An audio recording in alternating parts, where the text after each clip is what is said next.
My Hero Academia is a story about growth, hopes, dreams, and determination. A message that even someone born from nothing, with the right support, can grow strong. Each character's journey reminds us that power isn't simply given, it's built through struggles and the will to never give up. We all have different stories, different styles, but no limits. Together, we can become the greatest of all time. Why doesn't mine look like that? Why must life be so hard? Why must I fail in every attempt at masonry? Vikings. Project coming along. I think he's almost done.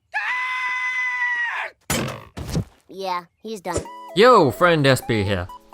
It took a bit to get here, as I had a cold for a bit, but we're going straight into the character reviews since there's not much else I really want to talk about otherwise.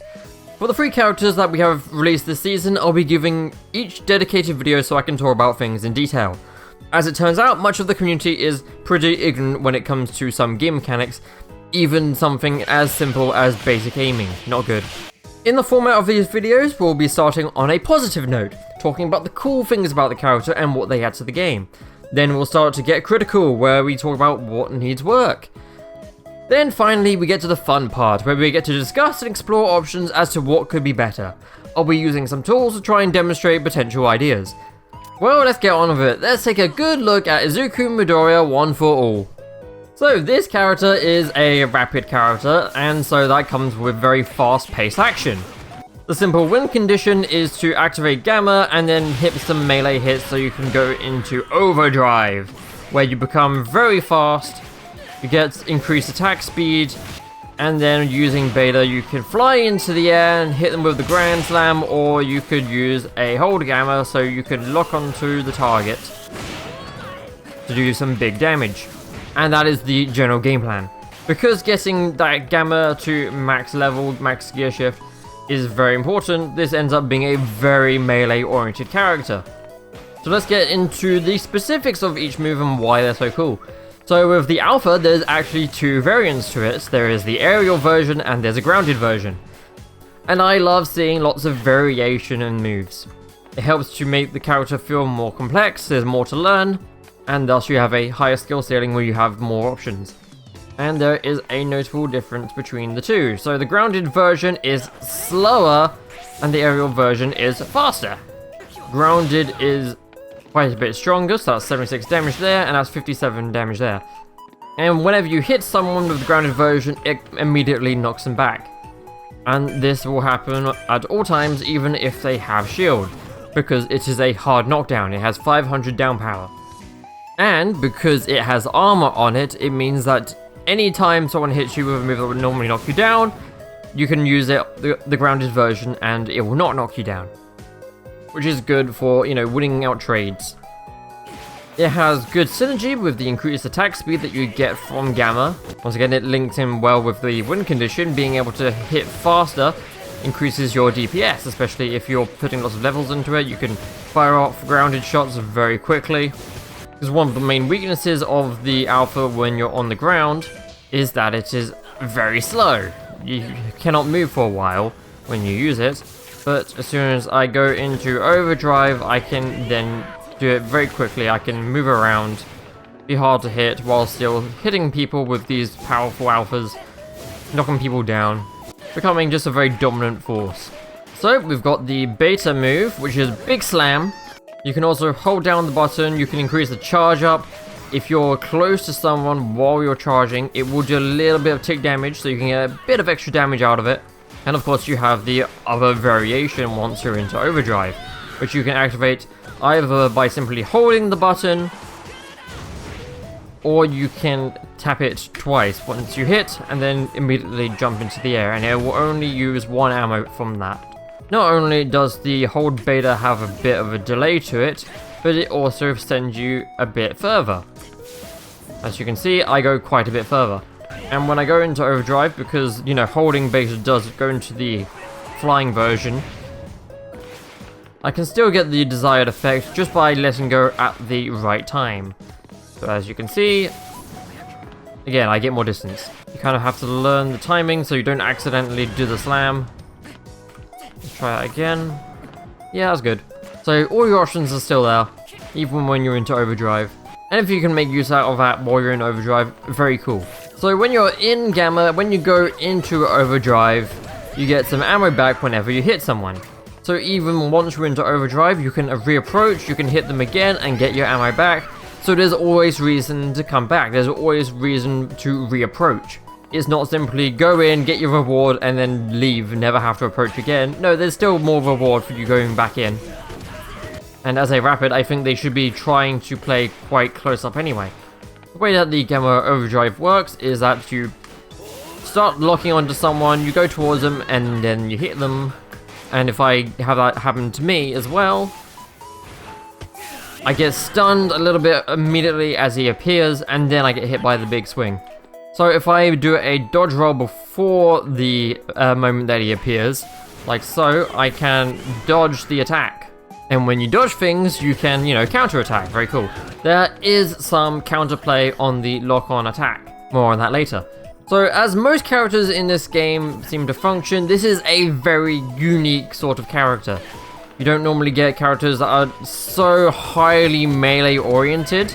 It is usually, like very quirk skill oriented.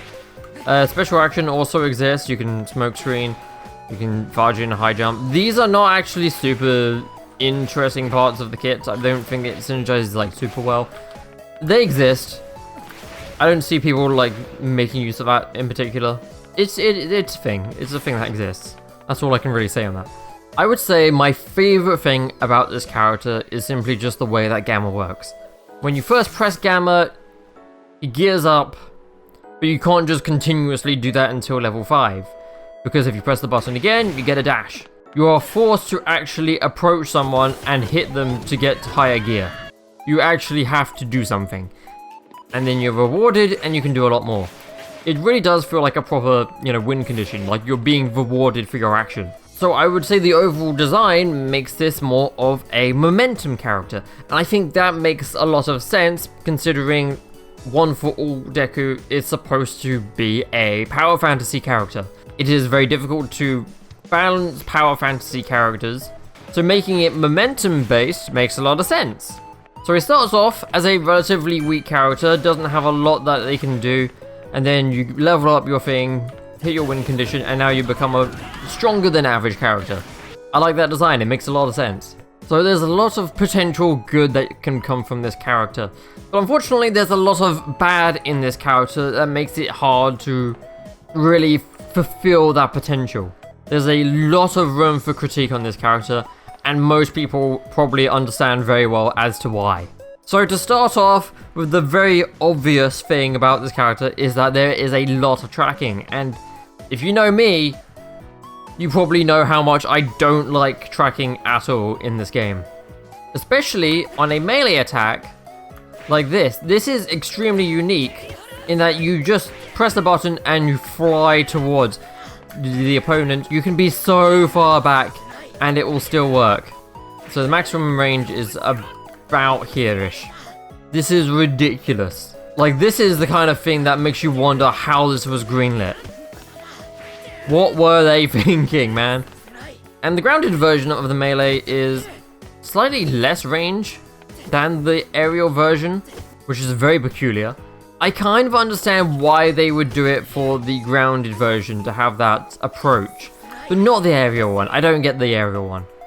One of the ideas I've had in the past is to introduce dash attacks. There's nothing in the game that really resembles a dash attack, and getting in to do a melee hit can be quite difficult because of the typically short range of the attack. So a dash attack gives a potential option for approach. But they circumvent the need for this dash attack by having the normal melee have a massive lunge. And that's an okay solution. There's absolutely a problem with it, in that you can't balance around it because there's nothing that distinguishes the difference between a lunge attack and a standard close range attack. They are the same attack. You could balance a dash attack by saying it has more down power to it, meaning that you can't do long complicated combos. You can say that it does less damage.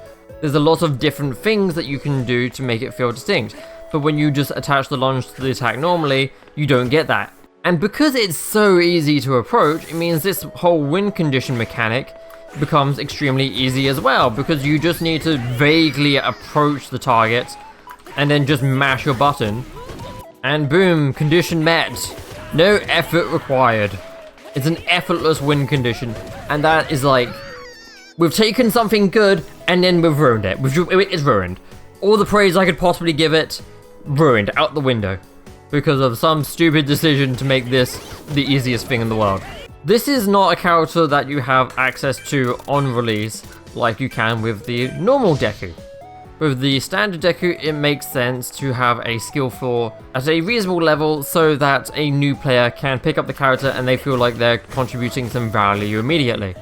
And then with a complicated character, very much a power fantasy character, I would say it makes sense to have a low skill floor, meaning that you're not contributing value immediately. You need to actually have some skill with the character in order to contribute that value.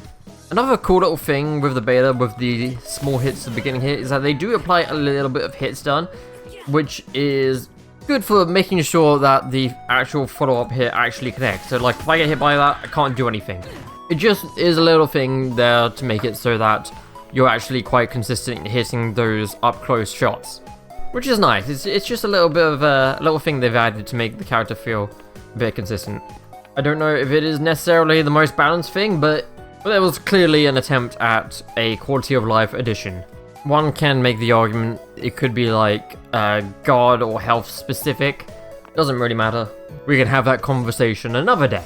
And now let's criticize the Gamma a bit, which I would say has quite a few issues that need to be addressed. So when I activate Gamma, look at the ammo count and look at the speed in which it goes down. It's quite slow.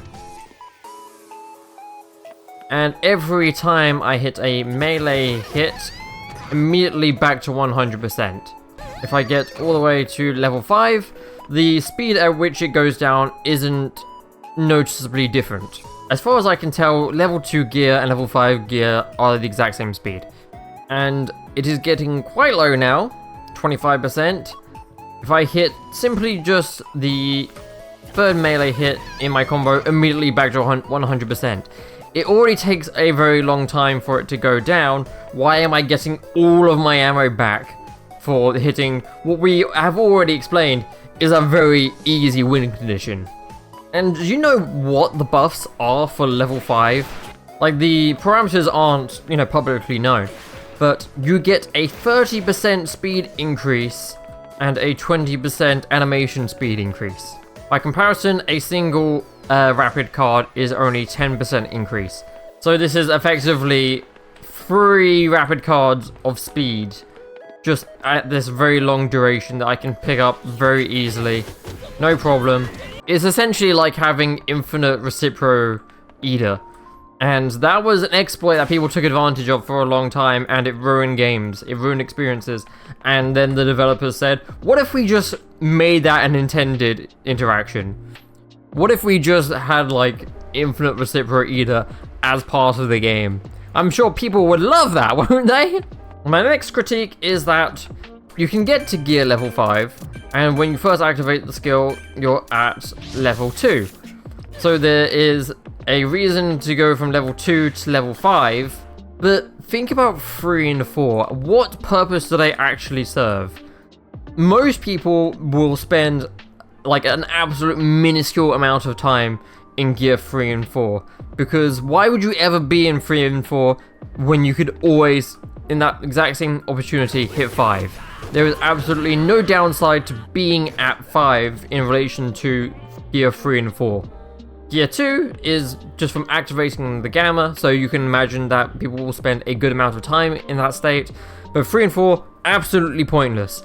If there isn't a distinct difference between the two, why is that there? Why is that a thing? It might as well be 2, 5. Those are your levels, that's it. Any depth that there could be to this mechanic is entirely irrelevant. And also, let me just talk about physics. So the way that gear shift canonically works, I'm just going to get my definition from the wiki.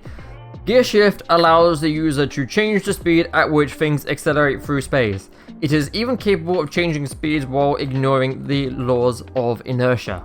And to me, my interpretation of that is, if I were to jump down here, I should be going significantly faster. Not only am I running faster, I should be falling faster. I should be jumping faster. Everything about my movement would essentially be the same as if I'm playing back a video and I put it at 2x speed. That is what I expect to see. Given that the game is, of course, based off of an existing property, source material, I would want moves to be faithfully recreated if possible. If you can't faithfully recreate it, and you need to take some creative liberties to make sure the game is still fun, and it doesn't harm the health of the game in some way, that is fine. But there are many elements of gear shift that I wonder, why isn't this faithfully recreated? And also, as according to the wiki, there is a weakness to this move. And I'll quote this: "One of the setbacks of using gear shift in its current imperative form for too long without rest is that Izuku's body will not receive enough oxygen to properly function." That is a line from the wiki that says, having a strong gear shift means bad things will happen. Is this well represented in the game? No, there's absolutely no downside to being at a high level. And the way that you could do this is just by saying, make it so that if you're at a low gear shift level, ammo gets depleted quite slowly. Then you're at a high level, ammo gets depleted quite fast. There's no difference, there's no downside to being at a high level.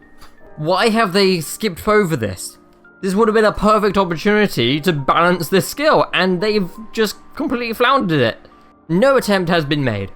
It was more balanced in the source material than it is in the competitive video game. Why? Are they purposely trying to badly design this? Are they trying to misrepresent the source material? That's enough about the gamma. Let's talk about down power.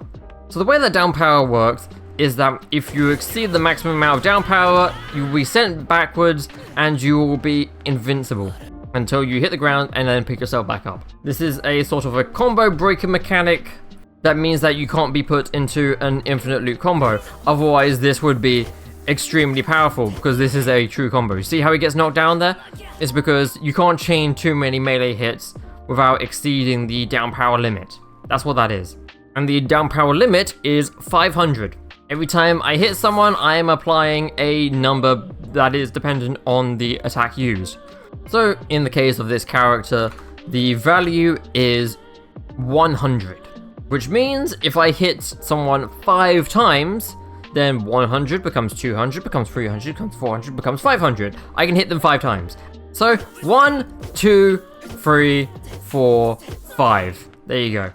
And the final hit in the combo does exactly 500, meaning that if I only get hit by the last hit, which is not very realistic, I will always be immediately knocked back and put into that invincible state. It is what people will refer to as a hard knock. And do you know what every single value is in between the first hit and the last hit? It is exactly 1. Meaning that if I can put someone into a combo in which the first hit does not connect and I don't hit the last hit, I can essentially put someone into an infinite combo. As I said before, down power exists to be a combo break mechanic. If your down power is exactly 1, you're not breaking any combos. It completely defeats the purpose of down power as a mechanic. And that wouldn't be so bad if it was a completely unrealistic situation. But what actually happens is that you can just do this.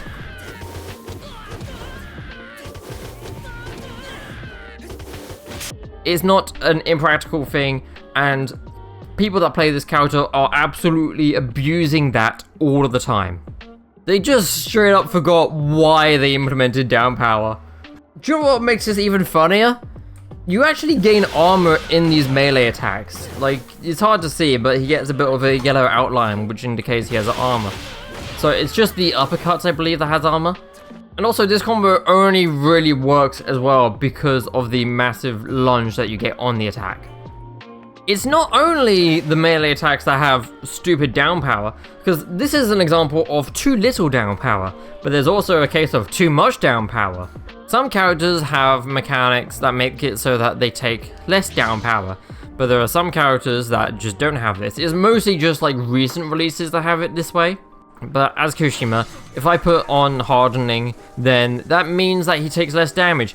But this will still always hard knock. You can bully the guy that is in hardening. This doesn't make any sense. Beta also has this property that also hard knocks. So the down power of the quintuple smash, the beta, is 500, meaning that in 5 hits you'll go down, and that's how they balance the move, I guess. Make sure that it's only hitting 5 times, because there's 5 different hitboxes.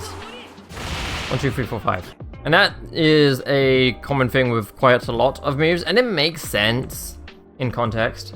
So of all of Deku's attacks, the only ones that actually don't hard knock immediately are melee attacks and also aerial alpha, which is not going to be used in a combo at all. Meaning that all of your combos, apart from combo enders, is going to be based on using melee attacks.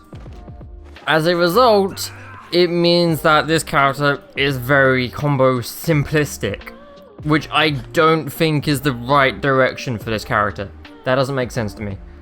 I would say that a character, especially like a rapid character, should be very combo intensive, not doing the same combo.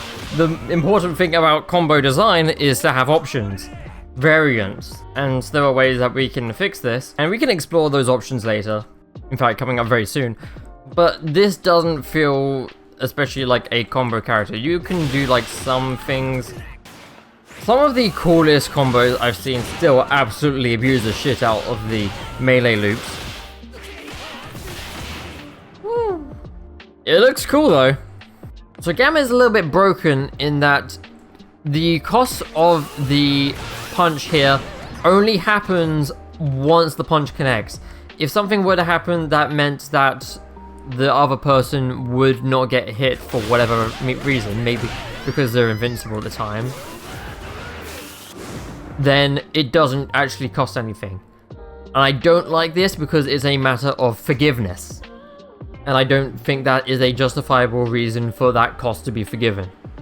So as one last thing, one last critique is going to be about the way that lock-on works. There's a big problem with lock-on, and it's that it lacks counterplay. It is quite a common thing in this game in which certain moves just do not have proper counterplay.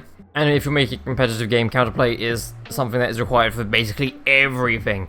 So you can always have the opportunity to outplay your opponent, but they have just completely skipped the step for a lot of moves, and the lock-on is technically not, because you can roll a lock-on all the time. It's just that the timing to do so is a little bit, awkward. And part of that is because of the initial hit that connects, that makes it so that you will always guaranteed to get hit by the punch. The thing that holds you in place. So there are 2 things that are required for proper counterplays to take place. One, you need to be aware. You need something that alerts you that the attack is coming. And secondly, there needs to be something that challenges your execution. So you can see it coming, but are you able to dodge in time? Maybe it could be like a timing based thing. So that way you can't just always start mashing the button as soon as you know something is coming. There are other examples in which being alerted is very important. In Overwatch, every single character in the game has a unique voice line that applies to the entire match every time you use your ultimate. This is an example of sound design being an important component in counterplay. You can also make it a visual design thing. So whenever I do go into this lock-on mode, you'll see that there is a target thing that appears on screen. If the opponent could also see that targeting reticle, then they would know, hey, I'm being targeted. Now I just need to know where it's coming from. So the question is, does audio work? Tell me, can you hear this? Kind of quiet.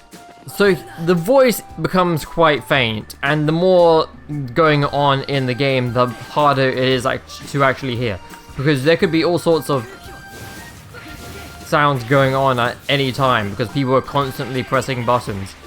So you're not going to be able to hear something that is essentially just like a gust in the wind. That is an example of not being properly alerted to something in your surroundings. As for timing, again, you don't know where it's coming from. There are things that you can do with timing, either be visually or audibly. that gives you an opportunity to escape. If I go into All for One and I do my gamma, people are quite used to the audio of the gamma. The audio helps people time their dodge. So this is an example of good enough audio design that makes it easy to dodge. The counterplay is very much like in the audio, not just the visual, because the visual doesn't tell you a lot. The audio is very useful. And that's a big part of why I find that the gamma is so consistently dodged by most people. If that audio wasn't there, I would find that All for One would probably be a bigger problem. But no. But Deku doesn't have anything of the sorts. It is simply just a matter of, did you hear the thing? No? Too bad. And before we go on, I want to say that there are people who are saying that the solution is to remove the lock-on. I disagree. It's just a matter of finding proper counterplay. That's how you make it a well-designed move. If we just removed everything that we didn't like, then we're just taking away features. We need to instead take the mentality of improving, not taking away. I understand it is like the easiest thing to do, to just take away the problems instead of actually improving them. That's why when I talk about improvements, I don't say, get rid of this, do this instead. I say, I try to stay in line with the original design, but find a way to make it work.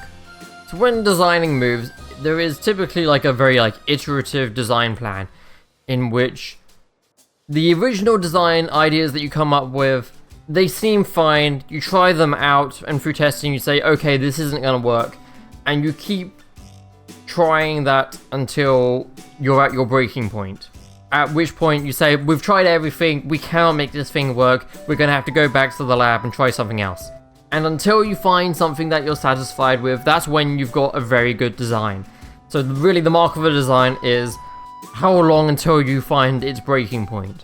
And considering a lot of moves in this game, their breaking point is found day one, I'm willing to bet that there isn't really much of an iterative process. I think they're just putting their very first design into the game, probably. This wasn't the case originally. If you know, back when this game was in beta, there were certain characters that had very different moves.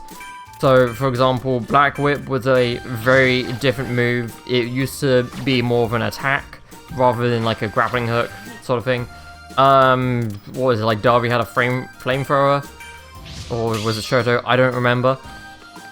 Beta is now this ice ball, but at some point there was footage in the beta in which Shoto's actually had, like Strike Shoto had this. This has basically been reused as part of a new skill set.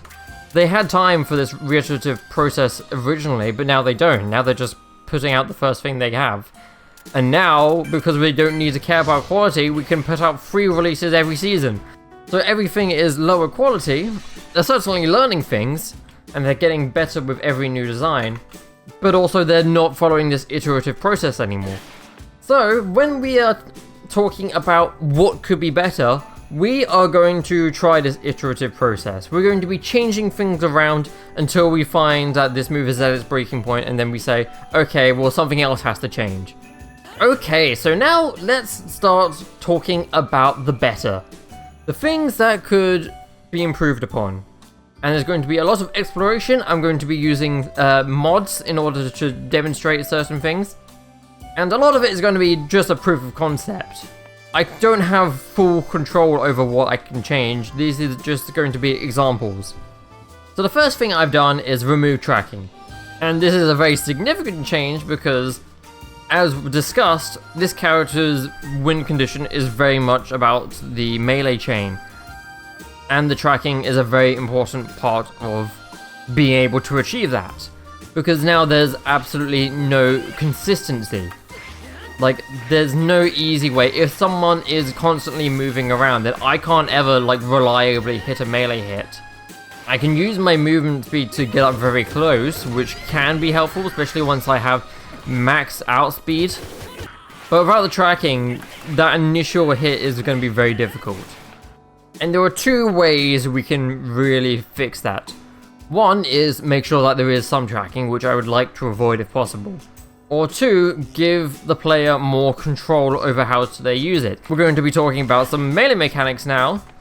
When you perform a melee attack in the air, you will continuously go forward, and you cannot really change the angle in which the melee attack comes out. It is just about the direction that the character is facing. If I move around in the air, then he's continuously moving forward. The only way I can really aim my melee attack is by giving my character some time to travel, to turn around in the air. That's the best I can really do. But it means that there is a time constraint on that.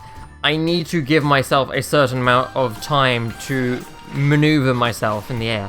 Whereas I think that if I'm holding left, then the character should, melee towards the left always, regardless of the direction that they're currently facing. If I change to a different character, then you can kind of see what I'm going for. This is very much like automatically aimed, but imagine that this is happening like as a manual input, rather than being forced to do it through tracking.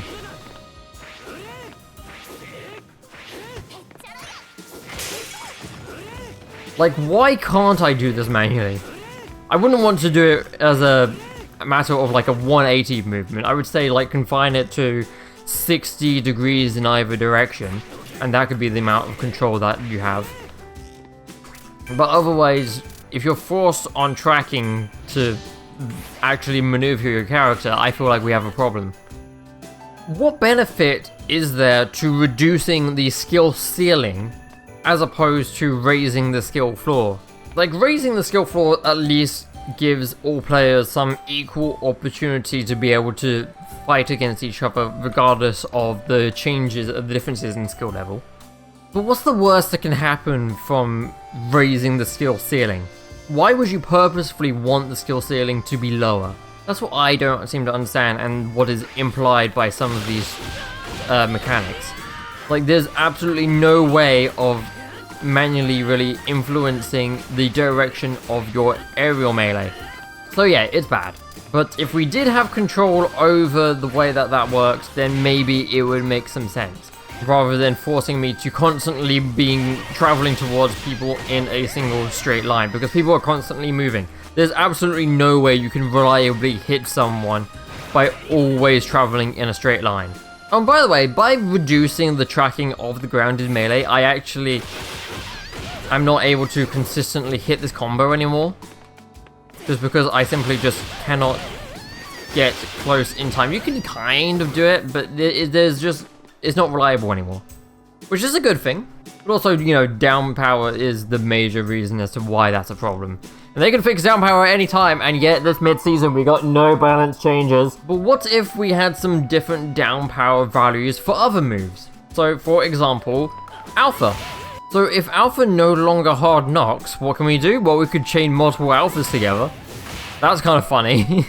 But more importantly, it doesn't immediately beat out any sort of armored state, apart from those characters that have reduced down power received. The aerial Alpha has a down power of 170, which means that if I hit someone enough times, it's literally free. 3 hits will cause a down. 1, 2, 3. That's 510 down power applied. Aerial Alpha is not a combo tool of any kind, so it doesn't make sense that that should have that sort of effect. The only times in which that's a problem are when there are other teammates involved in the combo. So Ochako is of course a problem character, because she can lift someone up, and then while they're stuck in the air, everyone can just continuously shoot at them. That's an example of why we need some down power on Alpha, to make sure that people just can't immediately kill someone to death just by hitting one Gamma. Gamma should have definitely have higher down power, but I digress.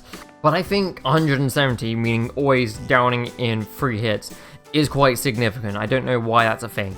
Like 50 is a fine number, I think. Considering that it's not actually doing more damage than a normal yellow Deku Alpha. In fact, it's pretty in line with like every single level. So this is doing 62 damage. I have some tuning on. I don't actually own this character, so I don't have any tuning. So this is base damage, 57. base damage is 60. There's also a yellow Deku on the other team. So, 60. Done, that is base damage. And then at level 9, it becomes 80, which is also yellow Deku alpha damage as well. So in terms of damage, it's not more impactful, it just has higher down power, which is nothing other than a disadvantage, I guess. So when you hit someone with beta, this also has 500 down power, but I've also changed this. So in theory, you can also do some other things, like if you get the perfect spacing, then you can link that into a melee attack. Unfortunately, I can't get the character to go in the direction I want. I think it will never happen. Okay, so to make this consistent for myself, I'm going to put the bot in the corner. Yeah, so now it combos. Similarly, Mirio has a very similar combo in which he can hit someone with a melee hit after his dash, and then turn that into a combo, which is very cool. There was an opportunity for Deku to have something very similar, but they just didn't go for it. Which, again, reduces the skill ceiling. And also 500 down power moves are just not very fun. Also, does it really make sense for a power fantasy character to have instant knock moves? I don't really like that. Similarly, with beta, I think it should be possible to have something similar, where you can hit someone with a combo after the slam. I think there is potential for that to make sense. So yeah, these are some potential down power changes that would open up the character to more combo potential, while also making it so that not everything is instant knocking and being like very frustrating to deal with. You have to be very careful with the way that hit stun works in competitive games because latency is an issue. A lot of competitive games don't have a good deal of hit stun because you can't properly simulate it on both players' screens. A lot of the time, if it's just a character with a gun, they shoot the gun, but it doesn't stop the other person from freely being able to move around. All that happens on their end is that their health goes down. When you introduce hit stun into the mix, then it becomes a bit more awkward, because both sides need to agree on what happened. And this is also especially important for making some characters feel far less oppressive. For example, Strike Kendo is a kind of a garbage design character because she can just do things like that with her alpha. You can just spam, spam, spam, spam, charge alpha, it goes really far, and then it's always an instant knock. That is also a very strong example of why this is a stupid character. The game is filled with examples of badly managed down power, because it is constantly making combos too powerful, or it is having too much influence over the freedom of movement of other characters, which feels really bad and makes people feel very hopeless in certain scenarios, which is a very demoralizing feeling sometimes. You have to be very careful about how you do combos in this sort of game, because this isn't like a fighting game where you have like your rollback netcode and whatnot. You have to handle it differently. Your restrictions with what the netcode can allow to happen has a lot of influence over the sort of mechanics and gameplay styles that you can have in your game. It would be better if hard combos was just not a thing and everything felt a lot more like prediction based. But let's talk about the really problematic thing, which is the gamma. How do you fix gamma? Well, the first thing I've gone with is by reducing the movement speed. As I had discussed earlier, the way that gear shift works is about accelerating through space. So the question is, why should the movement speed and the attack speed buffs be different? Why is it not consistent across both? Which is, in the game as it is, you get a 30% movement speed boost and a 20% attack speed boost. So I've reduced the movement speed to 20%. So now they're both in line. And it is up to that amount. I believe it's probably 4% per level, considering you start at level 2. You start at 8%, and then it goes up to 12%, 16%, and then 20%. I assume that's how that works. Secondly, as I was talking about earlier, I think full speed increasing should make the character feel like you are literally moving faster through space. It's not just, oh, your legs move a bit faster than normal. I think it would make it a lot more noticeable in gameplay. So if I turn into Mirio real quick and then I use my gamma, he has a fast fall, like this. if we had that sort of speed as our normal falling speed, then that would make sense. It's not necessarily more balanced, I just think it's more faithful to the original design, and this is very much a design review, not a balance review. I know people make that mistake thinking that they're different things. I don't actually care much about balance, I'll be honest. I only care about good design. And a good design is a balanced design, but the design is what I'm concerned about, not the balance. You see where I'm coming from? This is small circle, this is big circle. Okay, next, let's talk about the ammo restoration. So whenever I hit an uppercut, I immediately get all of my ammo back. There was technically a parameter to change this, but whenever I did change it, absolutely nothing happened. I assume it's just hard-coded into the game. But if it was up to me, I think I would probably go for some sort of, like, gradual incline. So the way it works is 1 uppercut, 2 uppercut, 3 uppercut. The first uppercut gives you 10% back, second uppercut gives 20% back, third uppercut gives 30% back. That's my example. When you add that up, it makes 60%, so that's probably too much. We maybe want to reduce that to, like, let's say 40%. Okay, so what if we did 5, 10, 25? And the reason why it should make sense is because of this next idea I have, which is the higher gear shift level you are, the faster your ammo depletes. Which, again, would be faithful to the original design. Because level 5 gear shift is difficult for your body to endure. You're just not getting enough oxygen in or whatever. So make the ammo reduce a lot faster, like 5 times the amount. How long is this? Is this like a 50-second duration? I'm not sure. If it was a 25-second duration, 20 second, 15 seconds? We could go 15. I think high enough depletion speed so that you feel the need to go back in and refill your ammo with more uppercuts. And if you don't want to do that, then say, oh, I'm going to stay at level 2, I'm going to stay at level 3, I'm going to stay at level 4. Because I don't want it to deplete that fast. Which would be a solution to the earlier thing I mentioned, which is giving level 3 and level 4 a purpose. So how do you go into a melee combo but you only want to stay at level 3 or level 4? Or you drop the combo early, but that means that if you wanted to replenish any of your ammo, you would immediately go into level 5. And what if you don't want to go into level 5, you just wanted to get your ammo back? Well, you could take the approach of, okay, the first uppercut will only get you to level 3. If you're level 3 or higher, then it won't do anything, you'll only get the ammo back. Similarly, if you do the second uppercut, then you'll only go to level 4, you will not surpass it. And if you do the final uppercut, then you'll always hit level 5. So now there's a lot more thinking involved. It's not simply a matter of run up, punch someone, get all the benefits, no penalties, no thinking necessary. It becomes a lot more complicated character, which I think that this should feel like a complicated character. Dude's got like 7 dudes in his head, right? Is it 7? Point is, there should be a lot of noise in a player's head. This is what we call a mental stack. And this is a very important way of balancing the game and increasing the skill ceiling. There's so much going on in your head that your decision making becomes slower. You're trying to react to what other people are doing. You're trying to think about what you're going to do next. And it is not necessarily taking anything away from the player by allowing that skill ceiling to rise higher and higher. Whereas the game plan can simply just be run up to someone, punch them a bunch of time, go over here and just spam alpha. Like, that's a very simple game plan. So by raising the skill ceiling, it doesn't necessarily reduce the skill floor. The skill floor can be completely independent. But it's not necessarily just about the rate in which gamma depletes. It could also be the cost of the actions that you can perform while your gamma is turned on. Because if you press the button once, you do a dash, and that does cost some ammo. Not a lot of ammo, mind you, but it does cost some ammo. At least it doesn't cost a lot in the normal version of the game. I've actually changed this a bit.